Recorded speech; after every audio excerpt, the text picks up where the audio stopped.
Welcome to Healthy and Fitness Academy. Be healthy and stay fit forever with KOKOSHUNGSAN. Please subscribe and hit the notification bell for the latest updates. If you like it, please like, share it, and leave comments.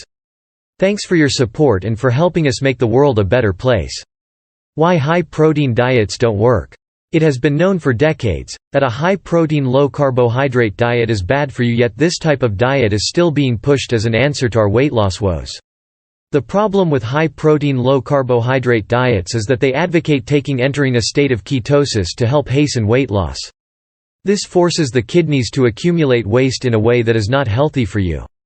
The first of this type of diet was the Atkins diet, which has been around since the 1970s. It is based on the principle of ketosis.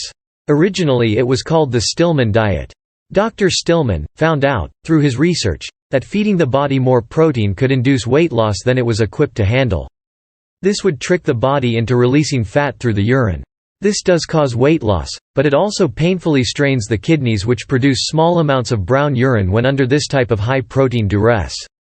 The Atkins diet was based on Dr. Stillman's research from the late 1960s. Major corporations started marketing products with the Atkins brand on them: powders, supplements and books. The problem is that the people running this marketing organization did not believe in the product and they knew it did not work. To top it off, ketosis is not the greatest state for your body to be in. Ketosis is an abnormal body process that occurs during starvation due to lack of carbohydrates.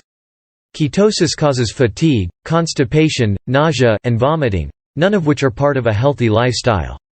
Long-term side effects of ketosis that have been well documented include heart disease, bone loss, and kidney damage. A nutritional analysis of the Atkins diet by the Physicians Committee for Responsible Medicine concluded that this diet was much too high in saturated fat and cholesterol and much too pathetically low in fiber to be healthy for anyone. The lack of fruits and vegetables and carbs in the diet can leave the person dangerously deficient in 7 key vitamins and minerals, including calcium, iron, vitamin C, vitamin A, folate, vitamin B12, and thiamine. The problem is that eating too much protein in the form of meat means including more toxic, artery-clogging fat in your body.